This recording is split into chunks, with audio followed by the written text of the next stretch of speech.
No, you don't. What are you talking about? I always say that my name gets me in, but my skill and my experience keeps me. You're going to see all these people on YouTube using border collies, Australian shepherds, and now, of course, Malinois. Some say these two trainers were quietly in the shadows. Robert Weatherwax, last of the legendary Lassie trainers, from the world's greatest movie dog training family, was quietly hidden in his TV work. And Christoph Clugston, elite action K9 trainer, was traveling from the sub-zero Arctic to the sweltering jungle heat, training dogs on 3 continents. But a chance meeting changed all of that. Now, Robert and Christoph have joined forces and they're breaking the silence. For the first time, the secretive and hidden world of the movie dog trainer and the science of the elite tactical trainer will be revealed. That's right, they are out of the shadows. Welcome to Tactical Practical. We're going to tackle, and aggressively, because I think it needs to be aggressively tackled, the whole idea of professional dog trainer, certified dog trainer. These are mainly pet people saying this, and they have initials behind their name. I'm certified, I'm with this and that. Actually, in the world of dog training and nationally in a governmental body, this is not like being a lawyer or a surgeon or even a psychiatrist or anything like that. There is no board test. There is no, you must pass this to be a pet dog trainer. These people are going through an ideological type of training, and they come out and they say, hey, look, I'm a professional dog trainer. And people have to say this to you constantly. They bring it up. Show me your work is what I'm getting to here. Show me your work. Show me your videos. Show me your actual demo dog. Have a demo dog. And hopefully you can do more than just using a Border Collie or a Malinois or a German Shepherd or a Golden Retriever. Because I want to see that you're capable of training more than one type of dog, which again is something I talked about a little bit in some other podcasts. But anyway, it's this whole idea of this, I'm a professional dog trainer. You'll find this with the franchise guys who say this quite a bit. You'll hear this from the pet store people too. I'm a professional dog trainer. What does that exactly mean?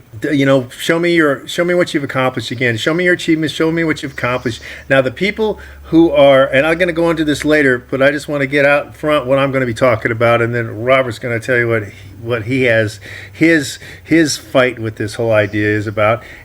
But the thing is, the people who are certifying people, you're paying a lot of money to go through different training systems. Some of them are just online, by the way, too. Then they have, come out with these initials you can put after your name. Look, I've got actual real things from university degrees. I have a university degree in behavioral sciences.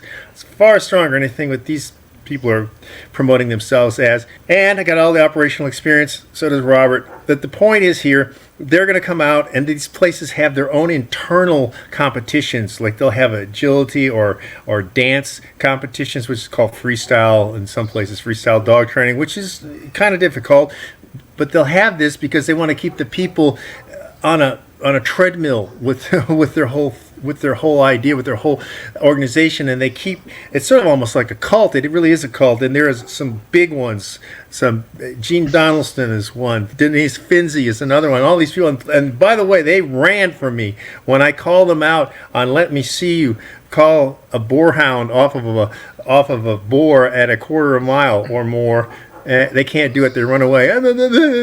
Yeah. The point is, I can do that. They can't do that. So demonstrate what you can do. That's my first point about this whole professional thing. There's a lot to it, and I'm going to try to unpack it as we go along. Robert, go ahead with what your deal is with the professional dog trainers.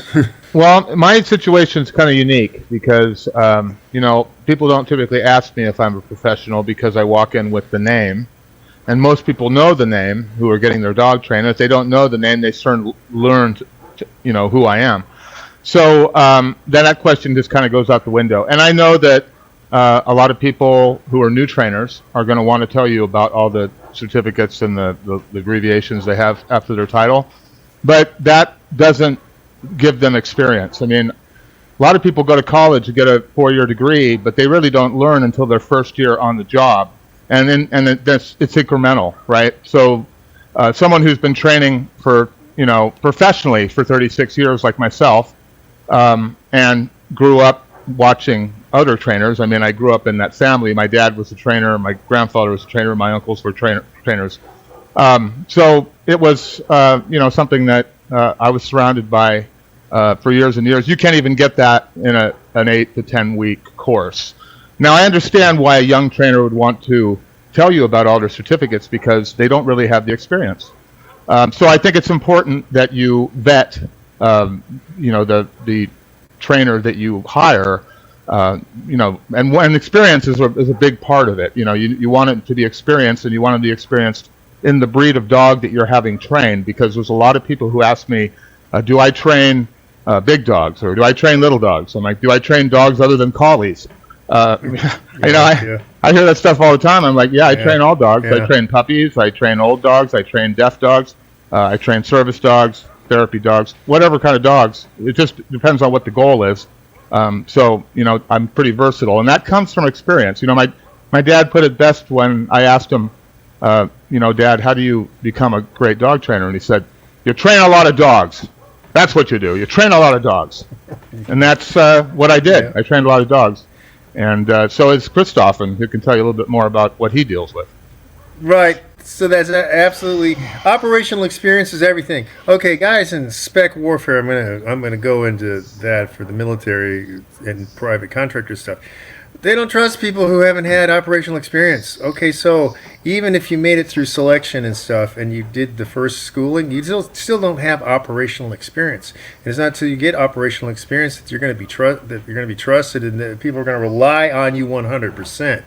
I mean, making it through selection is one thing, but you got to have operational experience. Same thing with professional fighters. In boxing, there's a system of you start out as a 4-round fighter, and you're successful at 4 in boxing. You start out and you're good at 4 rounds, and you go to 6 rounds, and you win 6-round fights. You move up to 8, then you move up to 10, and that takes a long time to go from a 4-round to a 10-round fighter. Some people say that it takes 10 years to develop that. Now, when you hit 10, you can. Nowadays, it's 12 is the maximum. 15 was a whole nother world.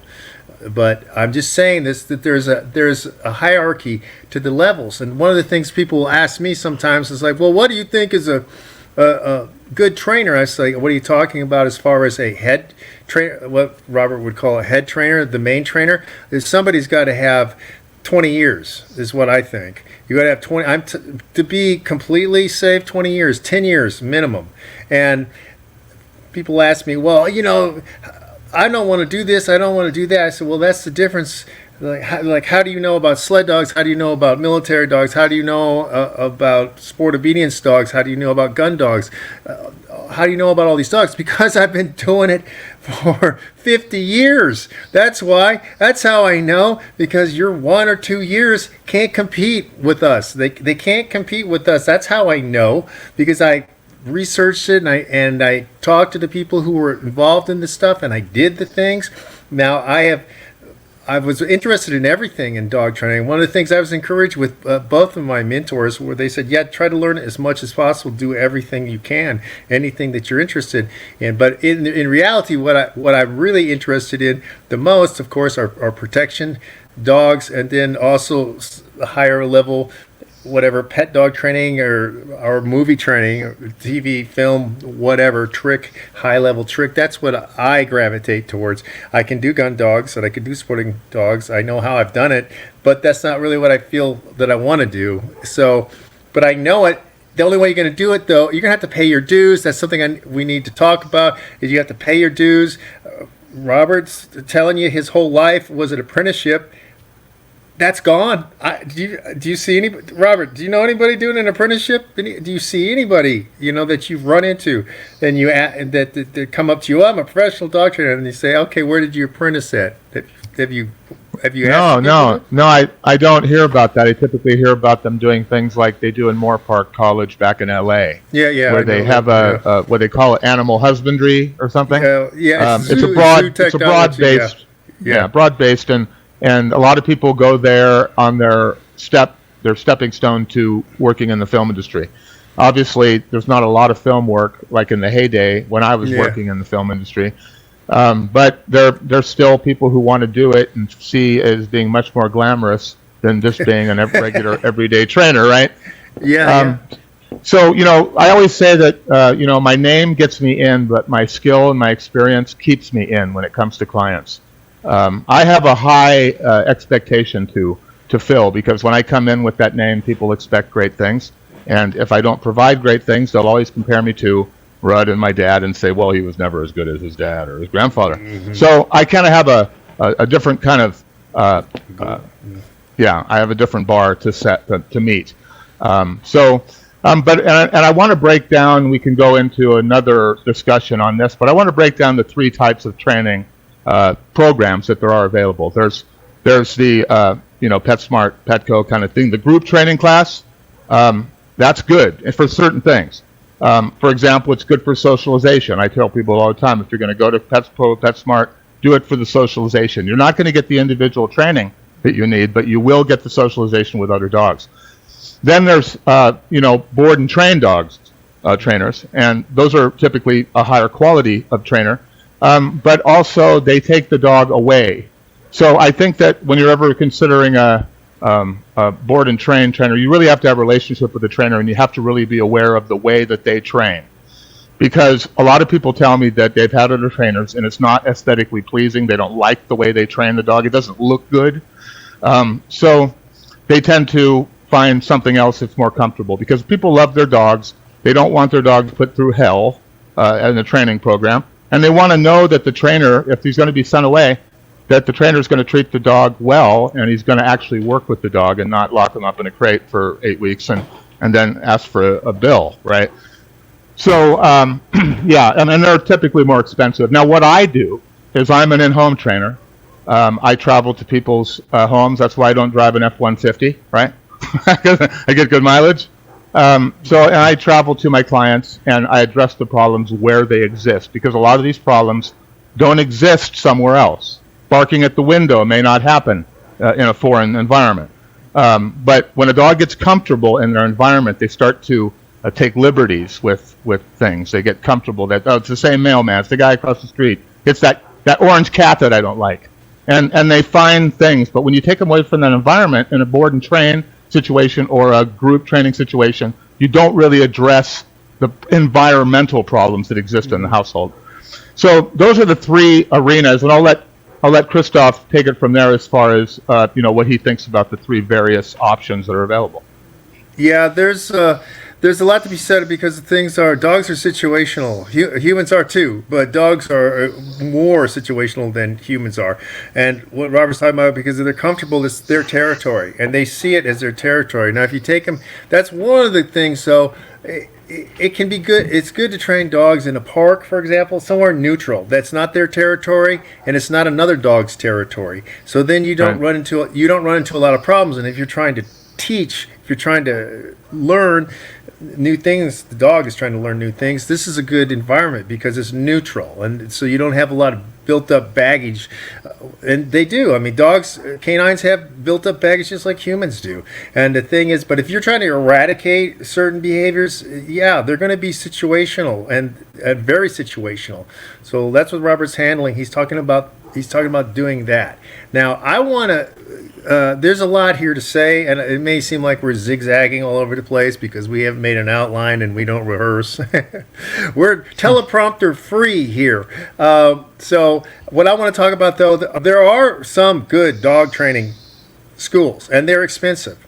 And they're 6 months to a year, depending on which program you'll take. And you will get a job, because a lot of people say, well, how do I become a dog trainer? And I only recommend like 3 places in the United States. Why is that? Because you can get a job if you get through it, because you're going to have to be good to get. You're not playing around. It's not feel good time or whatever. But these are working dog training schools.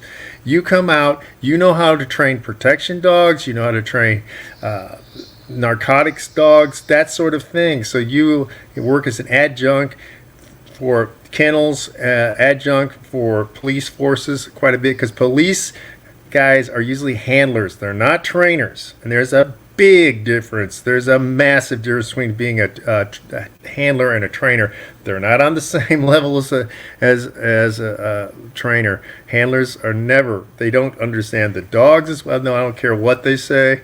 They just don't know as much. So anyway, but there are some schools, and they're expensive. And we're talking like over $20,000.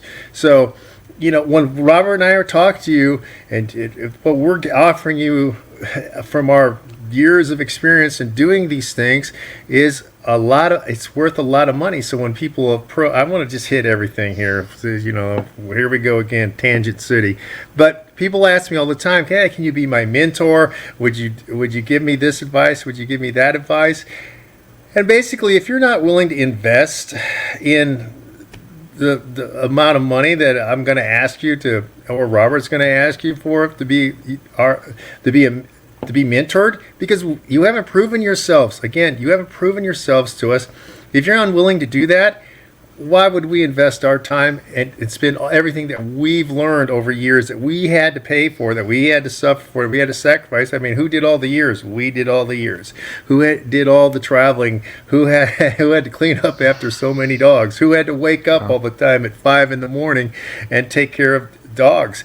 That was us. That wasn't you guys. So this is what that whole apprentice thing was about. It was to weed out the people who weren't serious. You had to pay your dues. And now with the millennials and the sub-millennials, I don't see anybody willing to pay the dues, which is that's a mindset thing, from a generational mindset difference. But look, if you want to know the stuff that we know, we're giving out a lot of free information, but you're going to have to impress us. That's what I'm getting to. And I say that because that's part of being a dog trainer. You should pursue this stuff. Joseph Campbell had a saying. He's like, someone asked him, how should you learn this? How should you learn these topics? How did you learn so much? Because the guy was phenomenal. And he said, you got to approach it like a man with his hair on fire who seeks a bucket of water. you can't think that you have the rest of your life to do it. You've got to really have a sense of urgency to learn this stuff and to accumulate as much knowledge and experience as you possibly can. And these, again, by going around just saying, I'm a professional dog trainer, really, what type of dogs have you trained? What have you trained? What can you do? That's why I have these things on YouTube proving what I can do. And people want to come at me because they don't like my personality, whatever. It's like, show me that you've matched me at least, because I can do more than that. That's just what I've been able to capture on film. Now, if you guys want to support us and sponsor and put videographers with us, Robert and I will amaze the hell out of you, because we can do incredible stuff. So I want to say that because I feel like a lot of times that somebody going around saying, well, I'm a professional dog trainer too. You're not on the same place, Junior. You're not at the same place. And it's irritating to me. I don't know how Robert feels about it, but it's irritating to me. So, Robert, I'll let you go on there. Well, I think that what always irritated me actually was the fact that people used to refer to me as like old school, like the way that it's outdated and the it doesn't work, right? It doesn't. Yeah, work. Rudd always said that. He heard that back in the '60s and the '70s, and he said, the dogs haven't changed in 40 years. So I'm training them the same way I did when I was working with Lassie back in 1940, or with Asta in the 30s. And when you look at my life, it's very unique in the sense that I was being mentored at the age of 5. I was helping my grandfather train Lassie. I was helping my dad train other dogs for different projects that he was working on. And, it became, something that I lived with. And it really wasn't a choice back then. And that, of course, included cleaning kennels and grooming, and when I got old enough to drive, taking dogs to the vet, taking dogs to the groomer, and because my dad was, really focused on just training the dogs, and that's great. He was a great trainer. He deserved that privilege, but he didn't do that stuff anymore. He didn't clean kennels, groom dogs, book, jobs. My mom did that, or I did that, and that's pretty much what I grew up doing until the time I went in the Navy at 19. I mentioned in my book that the only actual time that I've been away from dogs, not working with dogs to some degree, was those 4 years that I served active in the Navy. Because they didn't allow me to put a dog in my sea bag, Yeah. So and they had other dogs over there that did jobs like search for drugs and things like that worked with the Marines. And but anyway, yeah, absolutely. And so I have a wide and of course I went into the business and worked with my dad from the time I was 23 till I was 36, and then of course got into private training. So I've had a wide array of stuff that I've been exposed to. I've been exposed to police training. I've been exposed to drug, surveillance training and perimeter training and guard dog training. So I have a lot of experience and a lot of experience with different dogs. I've worked with pretty much every breed of dog on this planet. There might be a couple dogs that Christoph's worked with that I haven't worked with, but he's the only one, right? I've worked with everything. The Dalmatians last week, and then we talked about, Christoph talked about, getting dogs in places. A lot of what I do as an in-home trainer is people will say, well, my dog doesn't do well with other dogs. So I take the dogs to a place where there'll be other dogs, right? I'm not trying to avoid this stuff. I put them right in the fire. And that could be a trail, like I used the Borman Trail out here in Longview. I was at Lowe's earlier today working with a dog. I rode in the car, we taught the dog. In one lesson, we taught the dog to get in the car comfortably, to ride in the car, and then to walk around Lowe's. You don't get that anywhere else, really, because if you're working with a board and train situation, they're probably going to be working at a compound or something, or from their home or whatever. And of course, if you work at PetSmart, you're not getting an exposure because there's just four walls and a bunch of dogs all crammed into a room that they don't care about, that means nothing to them. So it's a totally different thing to get a dog and train them in the environment that they have problems with. Some dogs excel at being around other dogs. Some excel at being around other people. Some dogs excel at neither of those things. And what I do is I try to get dogs to accept things that they never accepted before. And you only can do that in an individual one-on-one situation with a dog. You can't spread that kind of psychology amongst a group. You have to focus on one dog, focus on another dog, then bring those dogs together. Everything is like you individual parts first, and then you put them together collectively. And obviously there's a lot of people who can't take their dogs to a group training situation, whether it's outside or inside, because their dogs want to kill every other dog out there. So they might have to see me first before they can even go to PetSmart. And those are things that you have to consider, like what kind of trainer do you need? And another thing, not only do you have to think about the type of program that you want to get your dog involved in, but you have to search for the trainers that have the experience, that have the name, and you don't get the name without the experience. So if you have to go around telling people all the time that you're a professional dog trainer, well, that means that, what was the saying on Friends? I remember hearing a line that said, well, you can't say you're breezy. That totally negates the breezy part. You can't say you're breezy. Yeah. You just are, right? You just are. You don't have to say that you are a professional dog trainer. They'll witness what you're doing, and the clients will determine whether you are in fact a professional dog trainer. I have a cousin who's a daughter of Frank Weatherwax, and you'd think, oh my God, Frank was an incredible trainer. He trained Old Yeller, blah, blah, blah. But his daughter, she tried dog training. She didn't do very well at it. She realized that, you know what, it's not something that you just get in your blood. It's something that you have to actually be involved in. Taking care of dogs, grooming dogs, and all that grunt work that I did, cleaning kennels for 10, 15 years. Yeah. That's valuable. Yeah. That's valuable experience. Yeah. I learned so much from doing that. Yeah. It seemed mundane at the time. I thought I was being tortured. Yeah. I thought my dad hated me, right? Yeah. But as time went on, I appreciated what he did and what he taught me just by making me do the grunt work. And I don't think anybody can underestimate the process of becoming a dog trainer. You can't do it in 8 weeks in a classroom environment. You have to be working with animals for years, and in our case, decades, to really become versatile. Even a guy like Cesar Millan, I've said on various podcasts that I don't believe he's a versatile trainer. He can train certain kinds of dogs. A lot of people can train certain kind of dogs, but being able to train a wide array of dogs is really what makes a professional dog trainer the kind of dog trainer that you want to work with. Yeah. Well, there's a lot of things you said. It's made me think about a bunch of things that are really important points, salient points. And one of those, of course, is that I see people who are good trainers, really good trainers, but they're good trainers with one type of dog. And I brought this up, and I had this thought a long time ago, and I was like, I'm seeing some people, and they're doing really well. But for example, Winifred Strickland, she bred German Shepherds. She's dead, but she has the most wins of anybody in AKC obedience with German Shepherds. But she knew German Shepherds is what I'm getting to. You didn't see her training Afghan hounds. You didn't see her training Weimaraners or something like that. She was really good with German Shepherds. She understood how to train a German Shepherd. And I've seen the same thing with some bird dog trainers. Delmar Smith, for example.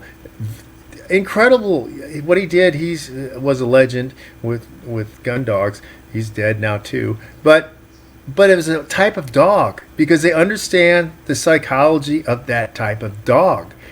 But this is one of the things where I say that movie TV guy trainers are the best because they have to work with a whole range of dogs, and they also have to work with dogs that they don't really want to work with because they're like, it's not easy. Again, let's use Carl Miller because this was a nexus. This was a nexus for us. Guy is an incredible trainer, and he came from a military background. He's one of my mentors.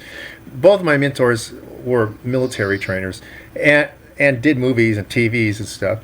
But Carl didn't want to work in Cujo. He didn't want to use a Saint Bernard because they are difficult, and especially they had to play a lot of tricks. And we've talked about that a little bit before about some of the tricks they had to play to make it seem like a Saint Bernard was was aggressive because they just really aren't, not naturally. No. So, but he didn't want to work with it. I think. What did you say? He wanted to use a Mastiff or something, right? What?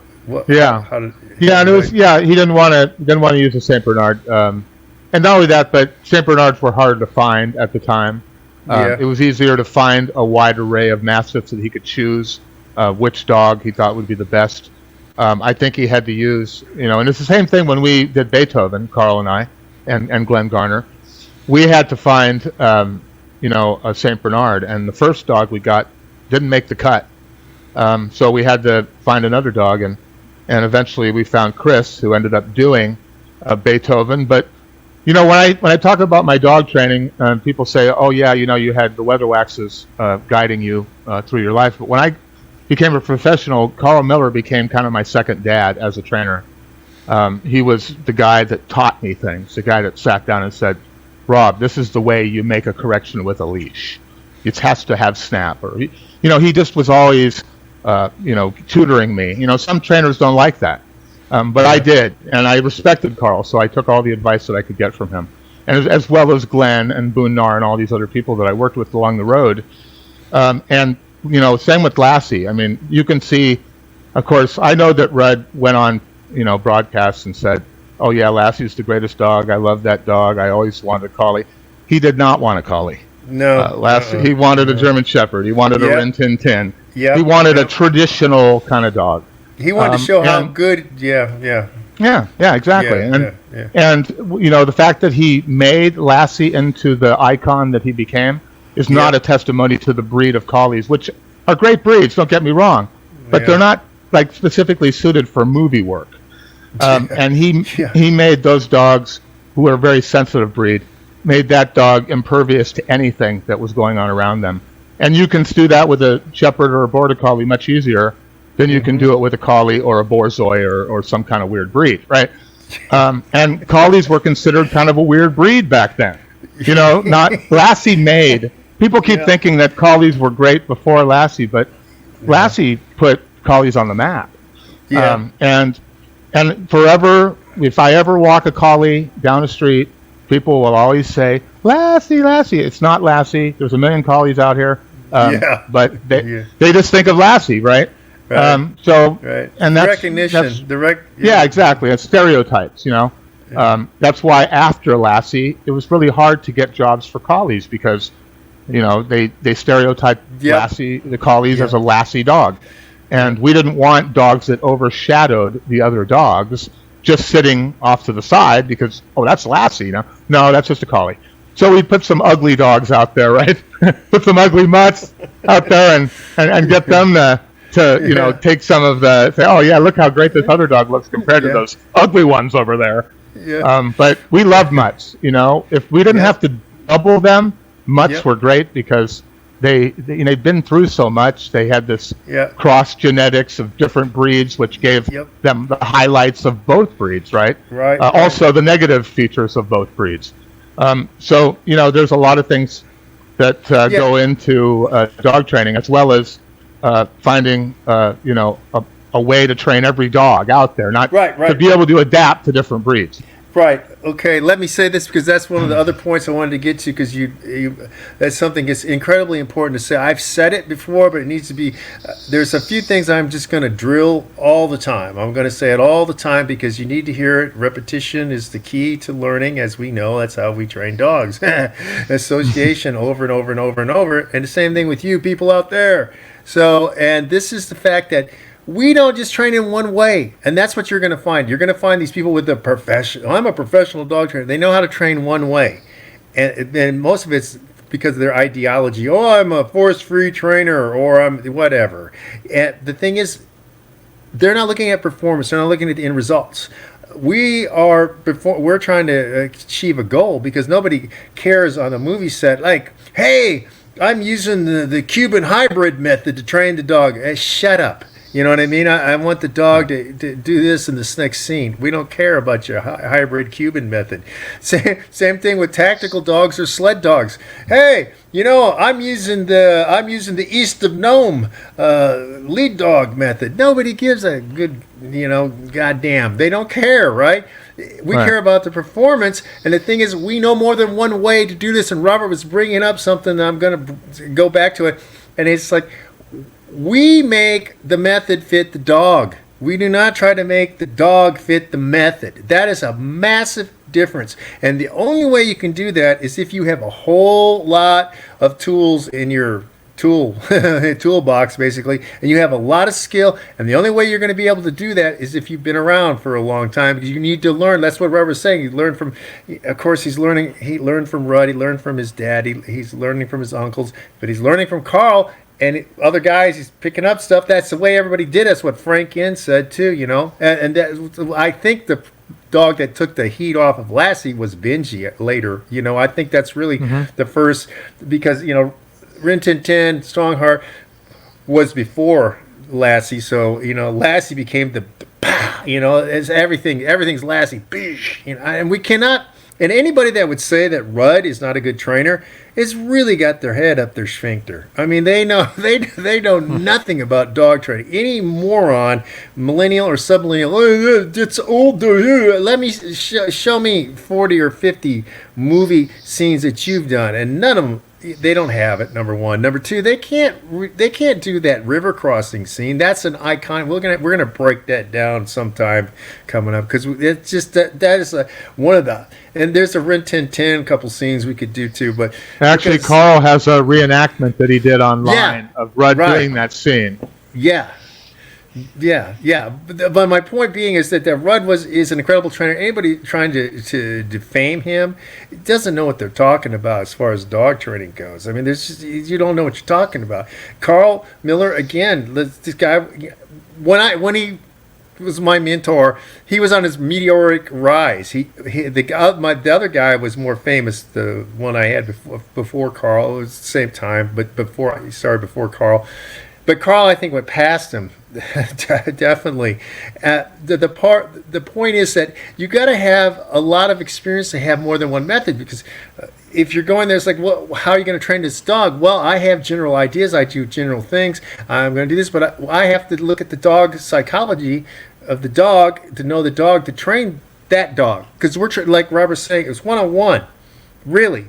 We can train in a group setting, but then I have to look at the dog, each individual dog, because what works with one dog is not going to work. The same thing with a human. How you learn is not exactly the same. There are some big global ways to learn: your visual, your auditory, or your kinesthetic. But there's a lot to each one of those aspects for the training, but the same thing is like these people who have got, I'm a professional dog trainer, I have a CPTDAK, the initials behind the thing, which is usually the Karen Pryor garbage, doesn't mean that they can handle none of those people can handle protection dogs. Number one, they can't. I'm like, show me your your anti-terrorist dog, show me your avalanche dog that you got, your search and rescue dog that you train, show me the dogs that you train to go into the prison and pull the prisoners out of the cell. You can't train any of those dogs because you don't know how. You've never worked with that type of dog. Because again, what I was talking about earlier, people gravitate towards the type of dog they can train. You're going to see all these people on YouTube using border collies, Australian shepherds, and now, of course, Malinois. They're using Malinois. But a lot of these people have not lived with these dogs. That's one other thing I want to say right now before I forget again, and that's Robert's saying about the experience, and he did all these years cleaning kennels and all this and that, and what that is, you need experience living with the dogs. Like these, I'm a professional dog trainer, I've been doing it for 2 years. Really, how many dogs have you owned? How many personal dogs have you had, and how many at one time? Because I guarantee I'm living with more dogs right now than any of these people who are saying that had in their entire lifetime. I'm talking right now, this moment, I've got more dogs than they have had in their entire lifetime.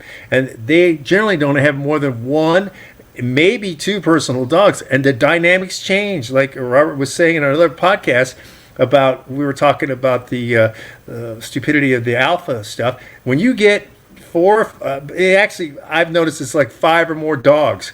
Things change, and you have to know how to control 5 or more dogs at the same time. You don't get that if you never do it, and you also get a level of experience that people who don't do this, like how many years is it going to take them to equal what I live with every day, or what Robert did? Robert, just to clarify to everybody, tell people what your normal day was like when you were in high school, for example. What was your normal day like in high school? Well, I get up in the morning about 5 in the morning, and I'd clean the kennels, and we only fed once a day back in those days. We fed at night. So I'd do all that, clean the kennels, 15, 20 dogs. And then I'd go to school, and then after school I'd come back and I would, feed the dogs, and of course that includes running each dog individually or in groups out in the run so they can go to the bathroom and all that stuff, getting their exercise. So it was very time consuming. It probably took about 2 hours in the morning and another maybe 2.5 hours in the evening. So it was a lot of work, and then I had another job that I was doing. I was working as a ride operator at Magic Mountain during the summer, so I would go do that on the summer. But everything I did, when I did go do that, my mom would clean the kennels when I was working at Magic Mountain. But I had to have somewhat of a life, right? Yeah. So No, you don't. What are you talking about? You don't have to have any type of life. Yeah. But yeah, it was different. People don't understand that, a lot of my childhood was taken away from me by the dogs, and I don't resent it. There was a time when I did, like maybe when I was in my early teens, I thought, why do I always have to take care of the dogs? Why is it always my job? Why? Yeah. And then later on, when I think it was going in the Navy that really kind of cinched it for me, because I really missed the dogs when I was out in the middle of the Indian Ocean on an aircraft carrier. Yeah. I was like, yeah, man, it'd be nice to have my dog right now and, be able to hang out with him. Yeah. And, it was, and then, you don't really realize what you have until you don't have it anymore. And, not being around dogs is something I can't even fathom. I have to get my fix, so to speak. And I think that everybody should feel that way if they want to pursue a career in dog training. And if you can get a quality trainer, and there are many quality trainers out there, but you have to vet them. You have to find a guy who you really respect, and if you want to be a trainer, ask him to mentor you. Also, it's not enough just to go and take courses at the University of Doggos and wherever it is, right? You get this little certificate, and then now you're out there. Yeah, now you're out there dealing with a feral Rottweiler, right? just whatever. You're dealing with something that's just out of your League. realm. Out of your Yeah, league, yeah. exactly. And you just don't know. You realize, wow, they didn't show me that in school. Yeah. But if you if you go out with a trainer, you probably will see that because he'll know how to handle it. He or she will know how to handle it, and you'll be able to learn by watching and seeing. Because we talked about that term handler and trainer, and in the movie industry, handlers are really more than what you see in a show ring, running around with the dog holding a leash, right? It's really, a lot of it is learning from the trainer, assisting the trainer, reading the dynamics of the scene, and making something happen with the dog that the head trainer can't do by himself. And that's what a lot of being a handler is. I don't like the fact that sometimes it's denigrated that, oh, he was just a handler on that movie. But it depends on the movie. I was a handler, quote unquote. I called me a trainer. I was paid like a trainer on Beethoven. That's because I was assisting on every scene in the movie. Carl was the main trainer of the St. Bernard. Glenn was the main trainer of the Jack Russell. But I was assisting both of them like a tag team. If the St. Bernard was working, I was helping Carl. If the Jack Russell was working, I was helping Glenn. And that was, to me, that's a trainer job. You can call it whatever you want. But then there were other jobs I did where I assisted on Married with Children, and maybe all I had to do was release a dog at the top of the stairs. That's a handler, right? Yeah. And so it's really a term, but it's very broad.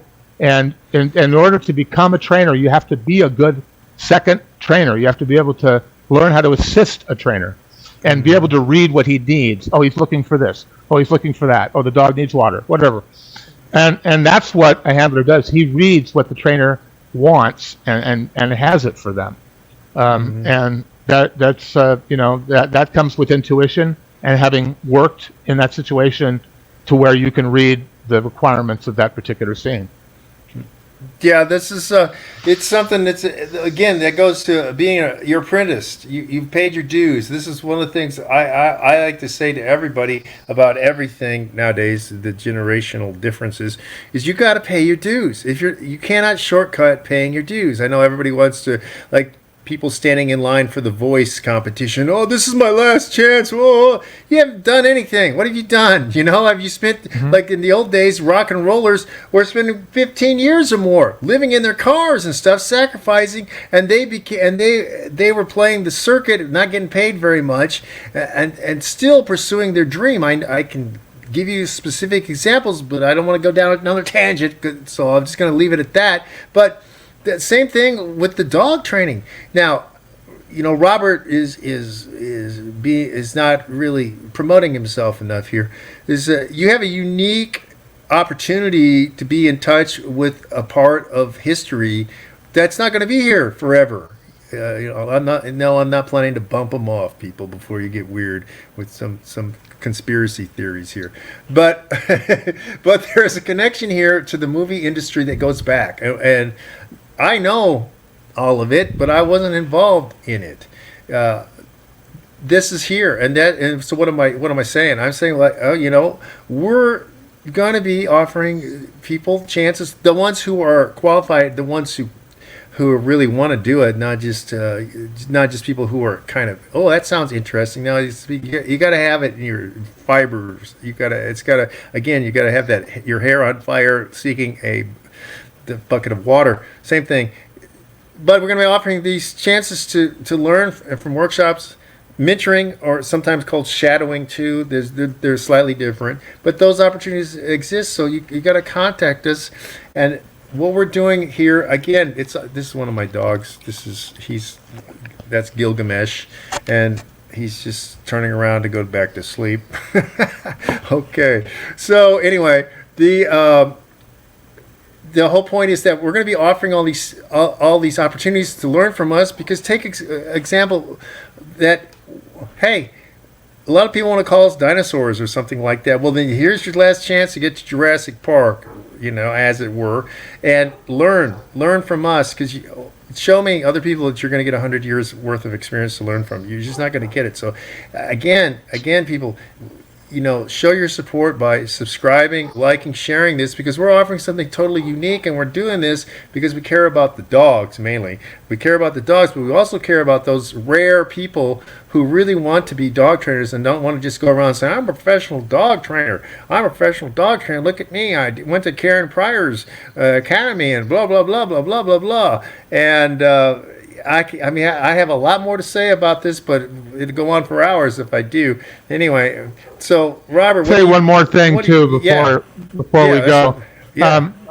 I have my broad array. A lot of what I did for my dad when I was growing up is I took those dogs out for exposure. I made those dogs, those timid, skittish dogs, ready to work on a set. That's really what I do. That was a calling card growing up, and it still is today. I work with a lot of damaged dogs, a lot of dogs that have been through trauma, a lot of dogs that are fear aggressive, a lot of dogs that are skittish, don't handle being around other dogs, don't handle being around other people or new people. And a lot of people, it's hard to find people with the kind of experience to handle those kind of dogs. Yeah. And I've been doing it for decades. And don't think that the dog that you see at the pound is so broken that he can't be fixed. Because I've proven that wrong dozens and dozens of times with numerous dogs of all breeds. And Christoph can tell you the same thing. But I just want people to know that never give up on a dog. Never say that he doesn't have the right personality for me. Personalities can be adaptable. You can make the dog whatever you want to be. They're like clay, and as long as you look at them as a building block, it's something that can be formed the way you want them. You can really get any kind of dog you want out of any kind of dog you find. It's just a matter of patience, and sometimes it takes a little longer to get them to the station on time, But it can be done, and never give up on your dog, because your dog will never give up on you. Yeah, absolutely. And again, there's a lot of things I've said. I've said, believe in your dog, believe in yourself. That's one of my catchphrases that I've said for a few years. The thing that I want people to take away from this is it looks like we started out professional dog trainers. We don't like the people just bandying the term around. It goes to this, because what we did was we gave you a whole list of things and experiences and things to look for, aspects, abilities that should be in the person that you want to train. And if you can't find that, or if you want to be a trainer, then come to us is what I'm saying. Come to us, because we're actively open to training people to learn, to be the next generation, or the last generation, depending on however you want to look at it. But this is something, yes, Robert's correct, and we'll talk about this again, more about the shelter dogs, the mixed breed dogs, or the mongrels, or whatever people want to denigrate them, the mutt, whatever. Some of the greatest dogs on the planet, and also, and I'll talk about the jungle dogs, the real dogs, the village dogs, the pariah dogs. Those are the real dogs. But that's for another time.